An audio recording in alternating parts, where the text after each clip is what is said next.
Yo, it's your boy Sam Sparks back with another cup of edification, culture, kingdom, lifestyle, transparency, and a tad bit of vulnerability.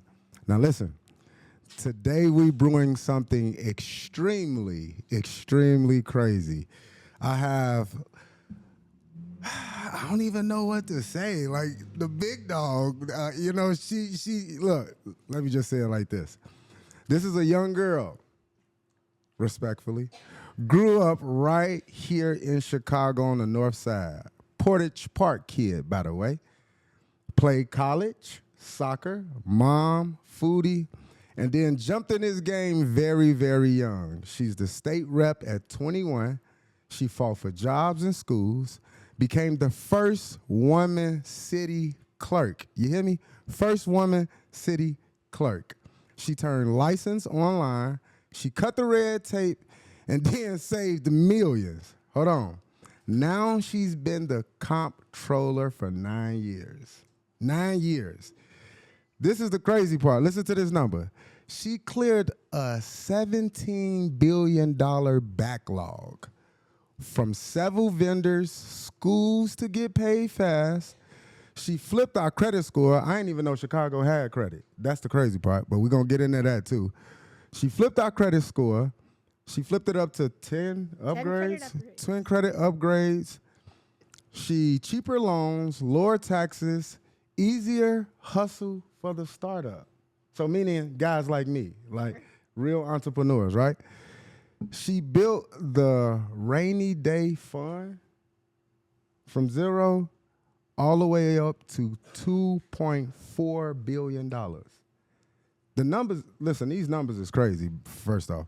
That's why she's in the seat. She's proven, she's turned mess into money flow. Today, she do state cash power, meaning she get the Chicago the money. She make it make sense. From neighborhoods, we're gonna learn why debt feels heavy. She turns and stop all the waste of wrong spending. And she says, this is what you say. She says, we gotta break spending addiction. Stop blowing on the fluff and invest in the people. And Miss Mendoza, this is the reason why it is grateful, it is a blessing. But before we go into a title, right, I want you to take the title off. Yeah. All right? And we sitting in the seat of the brew, right? We having authentic, transparent conversation, right? I want you to talk about the title, but not be the title today. Love it. Can we work? 100%. Come on, y'all, give it up for Miss Mendoza in the room. Appreciate you for having us. Appreciate you for having us. So before we even dive in, I want to know this. How did you get into this? Where did this start from? Like soccer mom to foodie to who wakes up and say, I want to pay bills for my life. Like this is what I want to do. My career is to pay bills. Who say that? Yeah, I never thought it would be me. I'll tell you that. But look, when I was first running for controller, I remember that I was at the state fair in Illinois, in Springfield, because I managed the finances for the entire state of Illinois. And a reporter came up to me, and he said to me, "Are you good with money?" It's an obvious question for someone running to manage the finances for the state. And I said, "Yeah, I'm good with money." He goes, "You are? You're good at math?" And I said, "Yeah, sure, I'm good at math." And he goes, because the controller needs to be good with money. I go, "Of course, look, I'm good with money, but I'm even better when there's no money." And I told him I didn't grow up with I wasn't born with a silver spoon in my mouth. I actually was born on the southwest side of the city of Chicago. Oh, wow. I live on the northwest side now in Portage Park, as you mentioned, but I was born in Little Village. The proud daughter of Mexican immigrants. Okay. And my parents every day had to figure out, like so many other families in this city and in this state, how to, rub two nickels together and turn them into more. Yeah. And it's almost like the perfect experience for me to grow up with, understanding that you had to, not because you wanted to, but you had to figure out how to prioritize which bills had to be paid today versus which could wait a week or a few more days after that, how to make sure that our family could stay with the roof over our head. And those are conversations that a little kid would hear of their parents really sounding worried about how they were going to pay the rent or the mortgage. Did they have a family member they could borrow some money from? Like, my parents didn't think I heard those conversations, but I did, and they had an impact on me, you know? And so it's crazy that, like, all these years later, I would have the opportunity to manage the state's finances, not during the best of times, but Right. in fact, during the absolute worst of times. Yeah. I've now successfully navigated our state through the 2 worst fiscal crises in our history. But having that experience of knowing how to stretch the value of a dollar and really taking pride in doing that, I joke that you should think of me like your coupon controller. Because, you know, anytime I can turn $1 in state money into like $1.50 in debt repayment, that's like magic. And to not do that means that you're not really respecting those tax dollars that to me are a product of people's hard work, right? So if you're going to let me manage them, then my commitment to you is I'm going to manage them better than anybody else. But I got my start, I think, never thinking I would ever run for controller, but I ran for state rep when I moved back into Little Village when I finished college. Yeah. But what shifted That's where I got my that? start. Let me ask you this. That got you in the position before all of the titles and all that. What trigger, like, this is what I want to do? So I was just talking to Diane earlier today, who's in the audience. Yeah. And she was telling me about how she runs a community garden and how she's like really active with the beat and how she wants to keep the neighborhood clean and how it would be great to have a partner in the city that doesn't feel like they have a partner in the city right now. And I moved back to Little Village when I graduated college to my old neighborhood. And I had left that neighborhood when I was actually 8 years old because of gang violence. And I had the opportunity, because my parents worked multiple jobs just to put a roof over our head, they rented a home in Woodridge, Illinois. So I went from being in a neighborhood where I was literally afraid to walk to school because of the fear of getting shot. I would hold my brother's hand, my older brother, and he'd say, just don't look at anybody. We were in a really, really tough gang-infested part of that neighborhood, which is a beautiful neighborhood, but it's still, at that time, super unsafe on that block.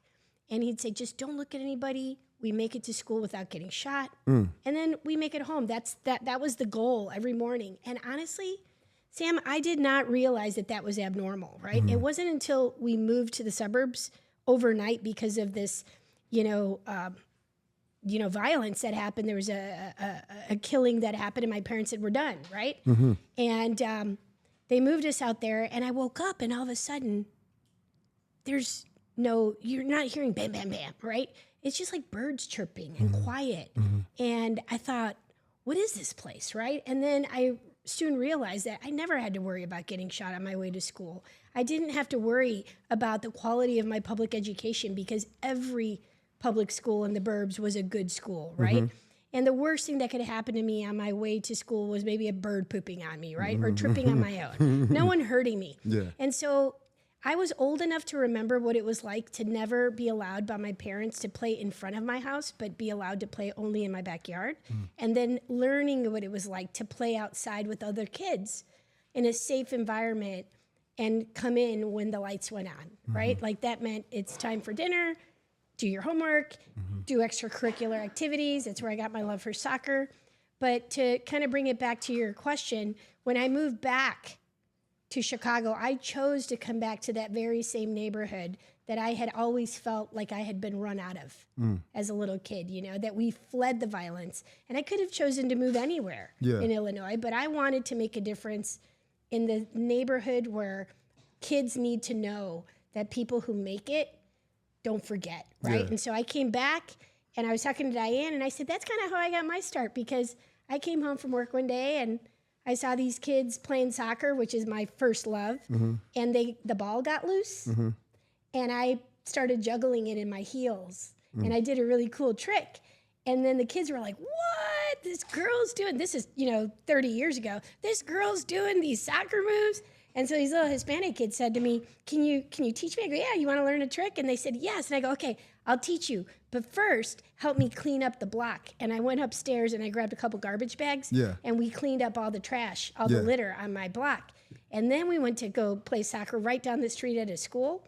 And I showed them some cool tricks. And they were so into it that they said, can we do it again? And I said, yeah, how about next week, same day, same time, but bring other kids because we're going to clean up the block first. And this is how it started. I never meant to do it to be a politician someday, but I really fell in love with like making a difference in my community and seeing the impact of how once I got these kids all to be part of a group, instead of a gang, they were part of something positive. For sure. And I would tell the gangbangers, don't mess with my kids. For sure. Like, you guys made your decisions. Yeah. But you don't want your little brother to go down that same path or your little sister. So let me teach them something else. And that's how it all kind of happened and it snowballed from there. Would you say, and I think this is, I could speak for all minorities, which you are as well. Sure. A lot of our passion is birthed out of pain. And when we are in position at a very young age to see, which is the reason why we are instilling into our youth here at the Brew and giving them opportunity, is because at a very young age, we experience certain things that adults feel like we don't. Right. And then it bursts this immersed thing to not ever experience that again. But I would say this, or ask you this question. At a very young age, or what age did you say, or it validated to you, okay, I'm going to be in politics and I want to shift things? I was 25. So I came back when I was 22. And within 3 years, I knew I needed to run for office. And I wanted to run to be the state representative representing that area that I lived in. Okay. And I ran. I was the youngest candidate running anywhere in Illinois at that time. Yeah. Now it doesn't seem weird to have 20-somethings running for office, but this was in 1998. Okay. And it was like a super anomaly. And it really kind of was crazy of me to think that I'd have a shot at this. Yeah. But I campaigned super hard. I knocked on every door that I could. I gave him my pitch for how I was going to get it done. Yeah. And I lost by 55 votes my first time. Wow. 55 votes against an incumbent who had like the full support of the party. And then I got depressed for like 30 minutes. And then I was like, all right, hold on. Stop being a baby. Like, I literally did everything I could to win this race. I far exceeded everyone's expectations. I almost beat a super well-funded candidate who was already in that position. So I came closer than most people in their right mind would have ever thought I could. Yeah. And then I announced the very next day. And I said, don't get too comfortable because I'll be back. And for 2 straight years, I didn't go on a single date. I was a total geek, big nerd. I'm like super focused, super committed. And I knew I didn't want it for the title. Okay. Because I love that you said that in the beginning. I wanted to make a difference, you know? And I wanted to prove, honestly, to every one of those voters that chose me on that first election that they were right. And I wanted to prove to all those who didn't that I wanted to earn their vote, right? That I was going to prove them wrong. And then I won that next time against the same person who had twice as much, if not more money than I did, who had the full support of the party, but I won anyway.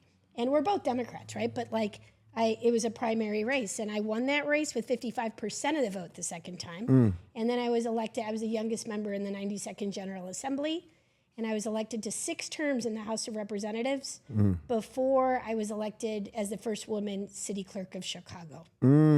Yeah, so one was legislative, my first, passing laws and stuff. I'm the legislator who actually passed the school breakfast bill, which allows all of the kids in the state of Illinois to have free breakfast at school. That's why we these babies eat today. That's my bill. Come on, clap your hands. Because y'all be paying for these kids now.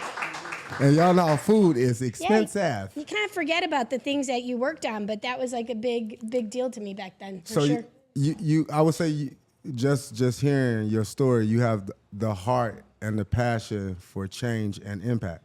For sure. I totally want to make an impact. You know, when I ran for city clerk, I did that because, first of all, we never had a woman, and that's not right. That part. So I'm glad that I was the first. Come on, talk about it. But we also had people waiting 3 to 4 hours in a long line. Anybody remember that? It was just in 2011 and 12 and 13. People had to wait 3 to 4 hours, and it had been that way for over 100 years, like 108 years. And so I remember being in those long lines and thinking, man, this is crazy. There's got to be a better way to do this. Yeah. Now, the funny part of how they used to describe the city clerk's office was that they would say, City clerk's office. It's the second largest office in the city of Chicago behind the mayor's office. And it's the most visited office in all of City Hall. And I'm thinking, all right, let's think about this. Like, why would we be proud of it being the most visited office? Like, that's not a good thing. I don't want you visiting my office unless if you're coming by to say hi. Yeah. Because otherwise, I'm wasting your time, right? Yeah. So I think, like, the best experience that you can have with government is, like, as little of an experience as possible and only have it be a good experience. Facts. So from my perspective, if I don't have to have you get on a bus, spend money to come pay a bill at City Hall, I'm saving you time, and I'm saving you money, and I'm saving you the grief and the headaches of waiting 3 hours in a long line. Facts. So I said, I'm going to get rid of that, and I did.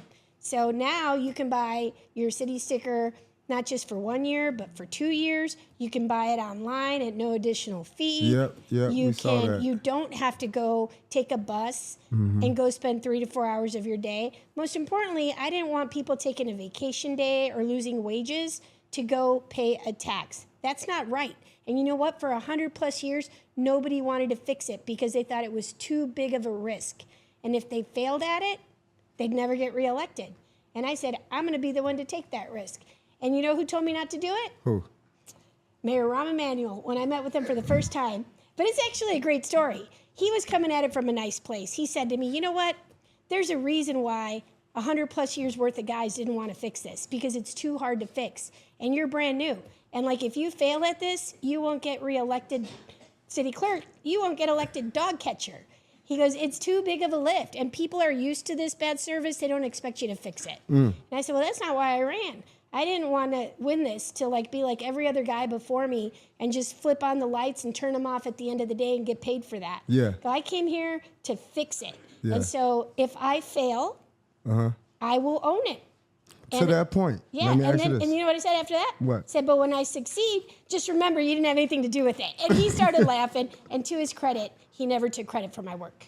Now, even to that point, right, what you're saying, what is, for people that don't know, don't understand, or understand the seat that you are in, what is a comptroller? Oh, that's a great question. The controller is the state's chief financial officer.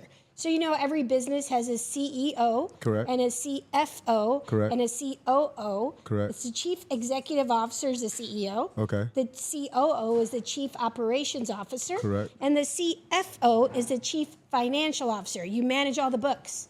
So in my case, I manage all of the money for the state of Illinois. Once the legislature and the governor sign a budget, it's my job to manage all that money, to pay all the bills, make sure that everyone who is a part of the budget gets paid as quickly as possible. So how is that relevant to our people today? The people that's sitting in front of you. So it's relevant in the context of there's someone that I see right here in the audience, like, for example, to bring it really home, right? Because we're a big state. Yeah. But I pay, when I first became controller, on December 5th of 2016, I walked into that office as your controller during the worst fiscal crisis in our state's history. The average payment delay in the state of Illinois for paying people like Lost Boys, Okay. you know. Yes, I definitely Yes. know. Shout out to Lost Boys. Shout out to Lost Boys and Lost Girls too. And Lost Girls. But yeah. There you go. But that organization is providing, you know, critical services to helping kids make good decisions, play sports instead of join gangs, and, Totally. you know, get out of gangs if they were in them. And Yeah. they're incredible. They do great work. But organizations like that had to wait on average 210 business days to get paid by the state of Illinois. And when I say the state of Illinois, it's the controller's office that pays them, right? 210 business days, that's 9.5 months. So whether it was schools or it was hospitals or it was non-for-profits that deal with, you know, really important work that they do, like Lost Boys or Lost Girls, they were waiting 9.5 months to get paid. And no normal business can withstand a 9.5 month delay. Most of them closed. Can you say that one more time? Yeah. One more time. That one more time. Yeah, no business should have to wait 9.5 months to get paid, whether it's a hospital, a not-for-profit, or even a for-profit business, right? Nobody. Amen. So I said, I have to fix this, right? Because people's lives were literally hanging in that balance, right? people could die if they're not getting their insurance paid. My first day on the job after I got sworn in, true story, I get off the little podium that I was on, the little stage, and I look at my email, and the very first email I get was from a woman who begged for her life in this email to me that she sent me. She begged for her life. She said, please help me live. And she told me that she was going to be disconnected from her ventilator. I want to say like on December 18th or something, or December 21st, if her insurance company did not get paid by December 18th. I could be wrong by a couple days on the dates, but I'm pretty sure those are right. And I was thinking to myself, how can this woman write this amazingly eloquent email to me, which was very long, and she told me the whole story, when she's this sick? But then at the end, she goes, P.S. I'm sending you a photo of me so you know that I'm a real person. And that was like a kick, right? Because I thought, who feels that they need to show proof of life, right? To be seen as a real person. Wow. And she had told me that she had tried to get help from the prior controller to no avail. And she's at the point where they're going to disconnect her from her feeding and her ventilator. And it was like the biggest punch in the gut. And so she then sends me this photo, and she has a little dot on her forehead, which she explains in her email is there because she can't move at all. And she uses a software that allows her thoughts to be put into words through this little connective chip on her forehead. Wow. Yeah. And I eventually went to go visit this young woman, and I thought to myself, before that, of course, I immediately got to work on getting her insurance company paid as a hardship, right? Yeah. Because I wasn't going to let her die. Yeah. But I realized on that day that the job that I thought I was running for, which was to manage the state's finances and pay the state's bills, was literally a life or death position. I didn't think I would be choosing between who's going to live and who's going to die, but it became very quickly evident to me that that was the job. So when people would say to me, what's keeping you up at night during that crisis, that budget crisis? It wasn't even, I'm going to call her Mary. That's not her name, but let's call her Mary. It wasn't even Mary. It was how many other people were even worse off than Mary who couldn't tell me what they were going through. Wow. And I really took it very, very personal that I would run this term as if everyone was Mary or worse, right? Yeah. And so like everybody needed a controller who would be their advocate, who is going to put them at the front of the line, not the high-priced consultants who could wait a little bit longer. Yeah. But it was really like a moral compass shift in that office. Yeah. And my burning passion became bringing down that bill payment cycle. So honestly, Sam, I'm so proud to tell you that over the last 4 years now and running, my oldest bill, not the average bill delay of 210 business day, my oldest bill has been 13 days old. Oh, wow. And when I talk about Levante over there at Lost Boys, having a controller and what the significance or the relevance is to people in communities like this is that he can pick up the phone and call me directly. He doesn't have to go through like 10 layers of bureaucracy. Yeah. Like when I meet people, I'll give them my cell phone number. I'll tell them, you call me directly if you ever have a problem. And you know what I'd always hear from people? I didn't think that I could do that, or I didn't want to bother you. I'm like, bother me. That's why I ran for this position, so that you can tell me how I can help you and that I can then deliver on that help. And so, I can't come up with money that hasn't been approved yet. But once it's been signed off on by the legislature, if it's being held up anywhere else, I will then, now that I know it's owed to you, call over there and be like, hey, send me that voucher because I have the money right now to pay it. That wasn't the case before, but it is now. Can we dive into that point?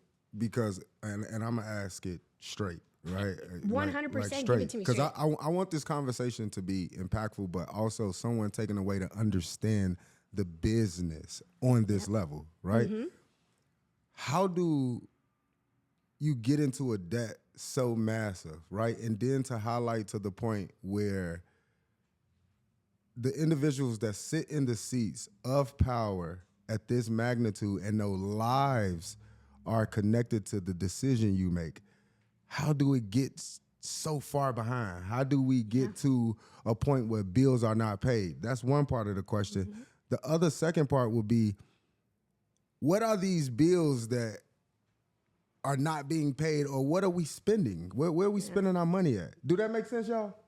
For sure, yeah. I mean, look, I always think transparency is really important, and I always say that it's really been the hallmark of my administration. Yeah. So when I first walked into this office, I remember that day I told you December 5th. So that first week, I get a call from actually a Republican state rep. His name is Mike Eunice. He's not in the legislature anymore, but he called me, and I'm a Democrat, right? And he says, first of all, he was shocked that I took his call. Okay. And I said, why wouldn't I take your call, right? And he's like, well, I've been trying to get a hold of the controller. She's from my party, and we haven't been able to connect, right? I've got this crisis with the nursing home in his area, which was in Peoria.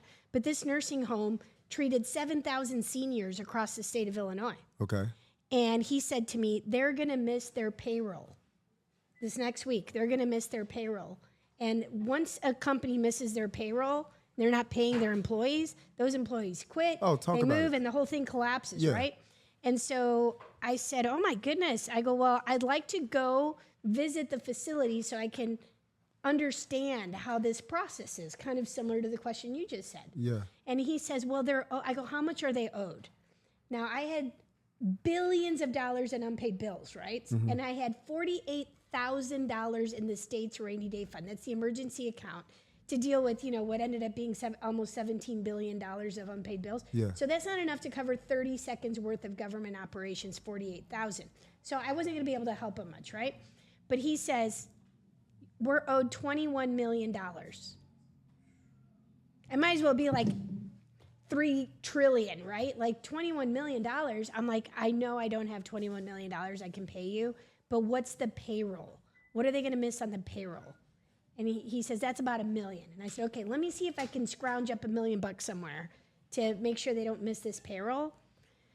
And I look in my system, Sam, and guess what my system says? In the controller's office. Now, I manage all the bills. I'm supposed to pay all the finances. You would think that I should know what the expenditures are, right? Yeah. So I look in my system, and I have $2.1 million that are owed to this facility. Not 21, it's 2.1. So I think, oh, he's off by a decimal point. It's a big difference, but I'm going to call him with the good news. Yeah. And I tell him, hey, Representative, good news. It's not 21 million, it's 2.1 million. The bad news is I don't have 2.1 million, but I'll get you that million. I figured it out. I'm going to get you $1 million in an emergency hardship request.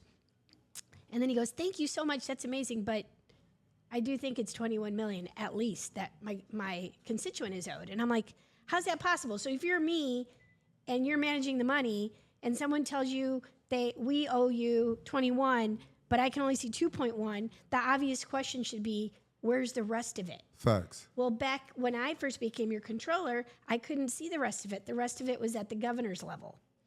And that was Governor Bruce Rauner at the time. And what I didn't understand, because I was new to this position, was that, for example, let's say Levante at Lost Boys is owed $2.1 million. Yeah. But I only have a voucher for $100,000 in hand that he's owed. Then I think I owe him $100,000. Correct. But I should know that he's actually got $2 million more that are owed to him, right? Yeah. But I couldn't see that. So the governor could hold on to those bills for up to a year before submitting them to me. And I had no visibility on those bills. Does this make sense? Yes, for sure. I don't want to confuse folks. But no, I'm so like imagine if you're owed 2.1, but you only send me 100,000. The other 2 million I don't even know exist. I only know when they're visible in my system, and that only happens when they submit the vouchers to me for payment.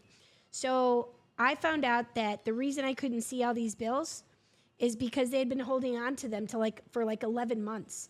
And this in the state of Illinois, there's an old law that said that the governor's office only had to provide a accounting of how much was owed at their level. All the different state agencies like corrections or Commerce and Economic Opportunity or DHS, that's Human Services, or Health Services, all the different agencies only had to report to my office how much money they had expended once a year in the month of in the month of October is when I would get this report. And it was current as of June 30th. So by the time I even see it, it's already 90 days old, right? Yeah. And in Illinois, if you don't pay your bills within 90 days, you start paying a 1% interest penalty per month. So we were paying 12% interest on $16.7 billion of unpaid bills. That's over $1 billion in late payment interest penalties that I couldn't see these bills. Most of them I couldn't see. So I changed the law.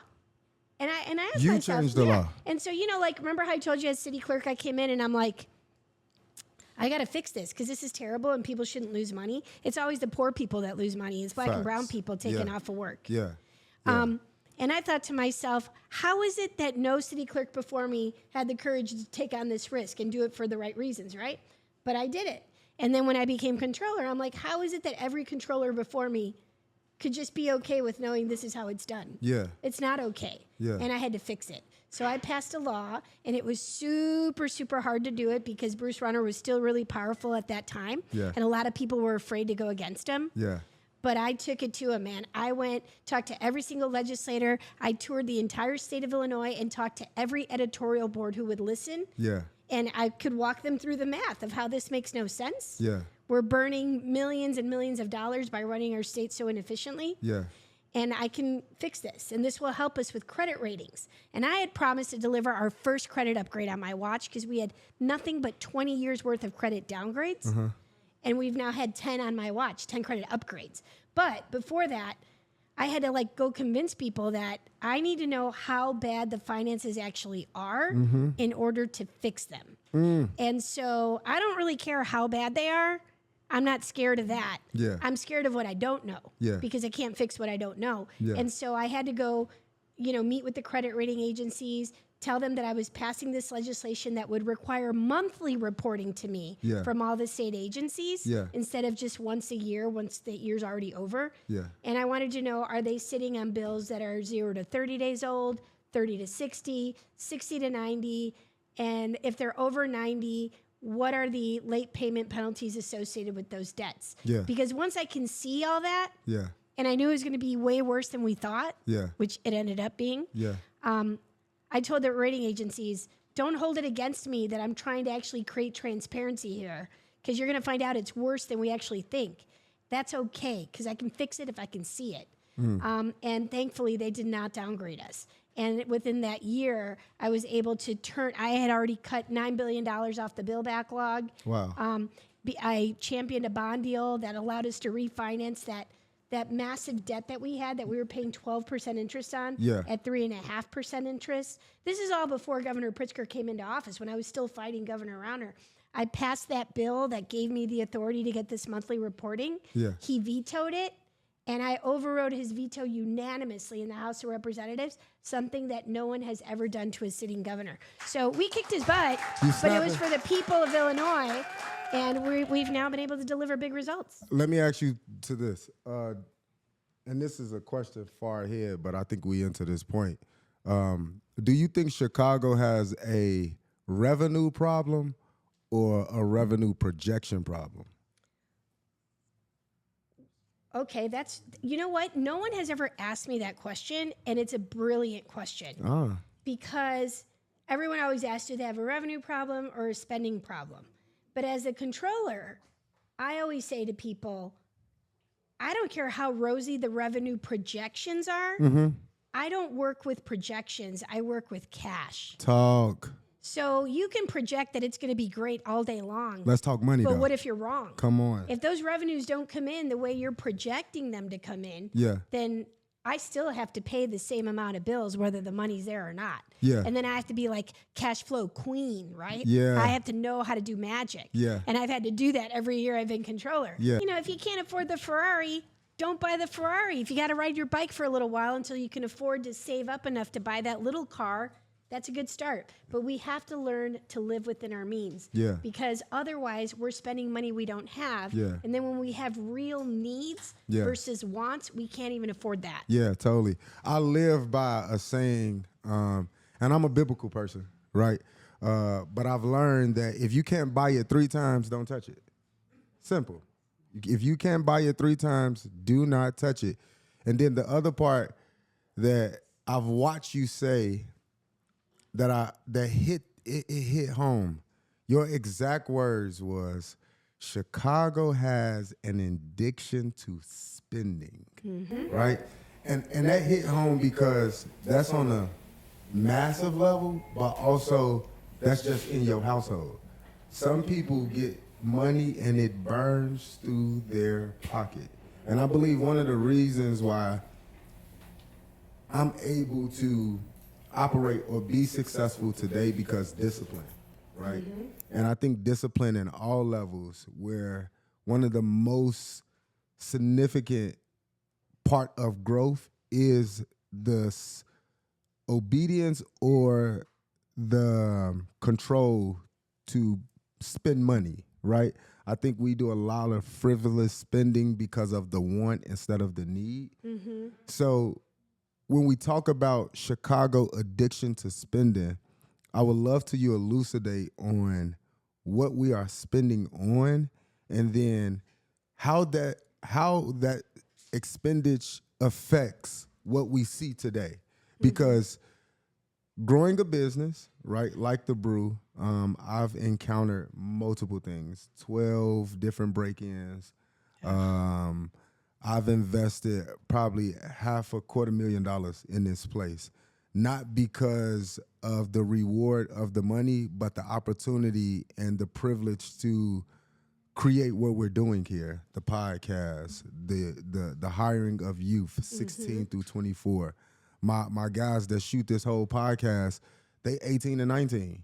And I'm able to hire them through the Brew, but what they do is media and podcasting and things of that nature. But I'll say for me, if I wasn't blessed and financially stable, I wouldn't have been here long, right? And it's not because I don't do business well. It's not because I don't have a great business plan. It's not because my vision is not where it's supposed to be or I cannot execute properly. It's really because I'm put in a gun hole like bro with what he's doing. We're like jumping through loopholes. We have to fight. We have to wrestle. We have to argue. We have to prove ourselves. And it's like literally, come see what we're doing. This is why it's a blessing that you are here, not only so that you can see, feel, and get what we're doing, but we really truly need to understand, like when we saying, where's this money going to? Because we hear the politics. Everybody want to be politically correct. You know what I'm saying? That we're not doing that today. Give us the understanding of where these expenditures is going to and how they are affecting us, so that because we're the feet on the ground, right? We're the boots on the ground, right? We are the culture, whether skin color, tone, where you come from. If you attach yourself to an initiative or to an assignment, you are a part of a culture, right? And I think the culture and the emotion and the integrity and the want to drive the fix or the solution is drained because people think that the money is what we are only asking for, when it's the money creates the impact. It allows us to drive that vessel where it's supposed to be. Now, some people do wrong by grants and things of that nature, but when you're physically seeing us do the work, and I look at it like this, and I'll say this respectfully, can you say it like we said? Can you say it out loud, please? Please, say it, please. No, I don't remember right now, please. Please. Sam is financing the turnover of South Shore. Broke my whole understanding. She said you are solely financing the transitioning of South Shore. Now, not solely, because I got people who are just as in it as I am. Yeah. However, we are stagnated. So could you explain to me, where's that addiction? How's that affecting us? And how could this conversation helps us to move the needle forward? Yeah. Well, does that make sense, guys? All right. I mean, those are excellent points, Sam. I mean, it's, I'm not going to be politically correct. Please don't. And things that are going to come out of my mouth, I'm sure, going to like inflame tensions, and people are going to get mad. But say it like it is. It's the truth, you know. Say it like it is. So, like when the most recent administration thought so intensely, right? They fought to be able to get our Chicago elected school board, which is now like a half and half, right? Some appointed by the mayor, some elected. to take out a $300 million payday loan to settle contracts at a time when our kids You are said a payday loan? a payday loan. What's to the settle- interest on a payday loan? Amen. Jesus Christ. Yeah. Who makes these Yeah. decisions? Yeah, and but it's facts. I'm not making it up. You How can much you Google say anything again? I'm talking about. 300? $300 million. It's why this whole fight happened with Pedro Martinez, who was the CEO of Chicago Public Schools. Yeah. Because he refused to take it on. He refused to do it. And then the mayor and the head of the teachers union, which he's a part of, right? This whole thing is all about continuing to empower this political organization who does not have the best interest of the kids at heart. Because if they did, our kids wouldn't continue to go further down and down and down on the test scores when they get more and more money every time. I mean, just that math doesn't work. Because I'll tell you what, 2 plus 2 is always going to equal 4. Talk. But 8 minus 10 is always going to be a negative. And if they keep doing that, Say that again. I mean, it's true, Yeah. right? And so we have to call that out because Yeah. it's our kids that are being hurt. Yeah. Now, I say this as a mother of a son in Chicago Public Schools. Yeah. So, like, no one can come at me and say that I don't love Chicago's children or that I'm anti-Chicago Public Schools because I have serious skin in the game. Yeah. The Chicago Teachers Union president doesn't even send her kid to CPS anymore. She put him in a private school. Wow. And you know why? Because I totally understand her son. I'm not picking on her son, you know? Yeah. Like, I think every parent should have the ability to do what's best for their kids. Yeah. But then don't pick on the parents who choose to send their kids someplace other than Chicago Public Schools. Yeah. Because if you are a parent Yeah. who lives in a neighborhood Yeah. where your only choice Yeah. is to send your child to what you know is a school that will fail them, Yeah. where they're not going to learn, Yeah. then what kind of a choice is that? Yeah. And not every parent, and certainly in these communities, has the economic means to just pick up and go wherever they want, where they're the best schools. Yeah. They're stuck in this like environment where if our schools aren't performing, then the expectation should be that that parent needs to do whatever that parent needs to do to make sure their kid has a shot at life, right? And so her son, she put him in a Catholic school so that he could play soccer. Yeah. You know what? There's a lot of kids that want to play soccer Yeah. and their parents can't afford to. Yeah. So our schools need to be able to provide that. And if they're not, Yeah. I mean, is your son going to be a guinea pig while they figure it out over the next 40 years? Not at all. Because I'm 53 years old now, and ever since I can remember, we've been talking about the same issue, Over and over again. and we're only getting worse. So- And this is a problem. So we keep putting all this good money behind bad leadership Talk. that does not actually have the kids at heart. It's this big political organization Yeah. that just wants more power and power and power for Yeah, them yeah. at the expense of our kids. Yeah. It's not okay. I wanna open up some questions to the audience, but I really want to ask these 2 questions. The last questions I'm gonna leave. You're getting me fired up. So the question that I do have is, more importantly, right? Yeah. What is Chicago not investing into? Economic growth. Elucidate. Just drive around this neighborhood, the south side, the west side. You know, black and brown issues are very different. Okay. And let me just say that because I don't think we talk about that enough. Come on, right? go a little Everybody deeper. assumes that like all minorities are the same Go a and we little all have the deeper. same issues. If you go into my old neighborhood, Yeah. Little Village is a beautiful community. But like even though it's not a high wealth, high net income community, Yeah.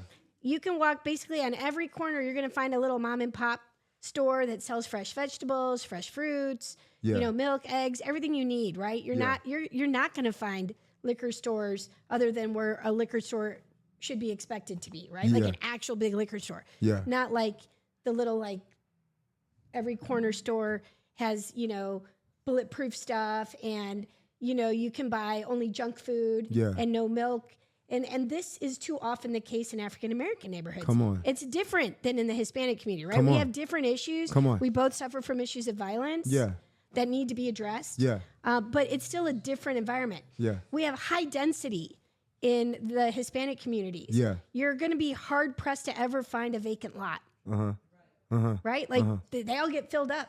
Even on 26th Street, it's the second largest taxing body in Chicago behind Michigan Avenue. Yeah. You know, it doesn't feel rich and like that, but like you get little entrepreneurs who, if there's like a little sliver, not even like a full footprint, but like half of a business, they'll turn it into a business, right? It's not going to be vacant. Yeah. And if you wanted to go develop in those areas, you can't because there's not a lot of vacant land, right? Yeah. But go into the west side or the south side, and it's vacant city-owned lot after vacant city-owned lot. And a lot of those are in TIF districts. Yep. And you've been hearing TIF, and they talk about how, like, we got to take the TIF funds and put them towards education. Now, they're not putting them towards education. They're putting them towards the teacher's contract, right? Yeah, Again, yeah. to be clear, that's where this money's going. Now, in a TIF, that's called a tax increment financing district. Yeah. Those were created, 20 plus years ago, 30 years ago, really, to generate income in an area that would be designated as being in this TIF. And that revenue, it's the taxes stay in that specific TIF area, the boundary. And, you pay taxes. Instead of going into the general pool of city tax dollars, they stay in that TIF area. And they're supposed to be used to spur economic development. Let me give you a perfect example. Inglewood. Right? I mean, Inglewood, it has a reputation, right? Wouldn't you love to change that reputation? Yeah, for sure. So think of like Fulton Market. It used to be Skid Row. Now it's the hottest neighborhood in Chicago, For right? sure. But it didn't used to look like that. And it looks like what it looks like now because of TIF. They were used appropriately to spur economic development, and now it's like the hottest neighborhood. Wow. But if you go into Inglewood, for many years, they were a complete grocery store desert. They didn't have one grocery store. Now they have a And then Save-A-Lot. when Ron was mayor and Joanne Thompson was the alderwoman, who was awesome, may she rest in peace, but she fought for a Whole Foods to go there. And it seemed like the craziest idea because no grocery store wanted to go to Inglewood. And she's like, I want a Whole Foods there. I'm going like for gold, right? Because when a Whole Foods shows up someplace, it's like a Starbucks. It's a signal to the rest of developers and investors that this community is going to be hot someday, right? Yeah. So she worked with the mayor, and they were able to bring this Whole Foods there. How did they bring it? By leveraging TIF dollars. They spent $10 million in TIF funds to leverage 50 million in private economic development. So the city put down 10 to get 50 more. Now they built a Whole Foods. They built a Oak Street Health Clinic. Yep. They built a Starbucks, a Chipotle, Yep. all of these things to incentivize businesses that otherwise would not come, let's be honest, right? Yep. To show up into an area because the city's saying this area matters, we're going to invest in it, Yeah. but we need your help, right? Yeah. So now you'll hear people say, well, they spent all this TIF money and Whole Foods left. Like, yeah, Whole Foods may have left. It wasn't the right fit for Whole Foods at that time, but Save-A-Lot came in right after that. Right. And Save-A-Lot seems to be doing really well in Inglewood right now. Yeah, exactly. And so we had a Sears Roebuck back in the day, but 40 years went by where there was nothing but crime and a deserted area. Now there's a grocery store, there's affordable housing, there's a health clinic, like I said, there's a Chipotle, a Starbucks, there's hope. Yeah. But go 2 blocks in any other direction, and you're going to see vacant lot after vacant lot, boarded up house, it looks dirty. Yeah. It feels unsafe because it is, unfortunately, for the people who live there. Yeah. And I don't know if you're aware of this, but just in this last budget, the city of Chicago swept $1 billion in TIF funds. Wow. $1 billion. That's like a monstrous amount of money, again, to be used for the Chicago Teachers Union contract negotiations, right? Wow. $1 billion in lost economic opportunity.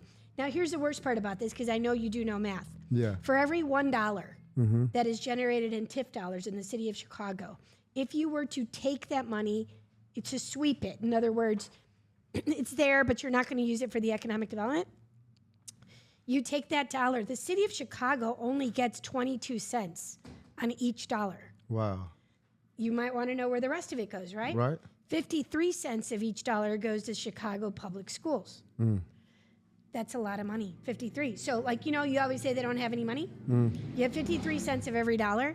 And then, on top of that, 13.5 cents goes to the county. And then there's some for the park district and stuff. Yeah. But when we sweep $1 billion worth of economic development potential, Yeah. That's why these communities continue to look the way they do decade after decade after decade, and that needs to stop. And I want to ask you this question. Y'all give a hand up for that too. Yeah, totally. I watch, and then we're going to open this up after this last question because we count down. But really quick, I know you didn't want to open up or talk about this. I see you dodged this question last time. But let's just say potentially you may be going for the seat in the mayor, right? Mm-hmm. Sitting in the seat as the comptroller and then dealing with this massive backlog and all of what you have dealt with, if you happen to potentially go or sit in that seat, from this seat to that seat, what will be different and what would you take towards that way? Well, I would, if I were in that seat, usher in a whole new level of fiscal transparency and accountability, and most importantly, discipline. So I know my only experience is in fixing big problems. Right? I actually work best when it's super hard and nobody else wants to do it because it's too hard. Yeah. That's like where I thrive. It's my sweet spot. Yeah. And I know that, like when I took on the job as controller, many people back then were saying Illinois was done. We should allow it to go bankrupt.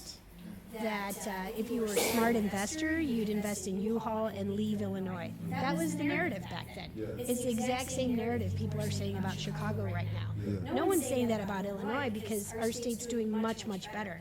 And all of the hard work that my team and I have done to right the fiscal ship, to help people in that process, to fix the state's finances has been to get Illinois ready for this growth spurt. Right? We want this economic development.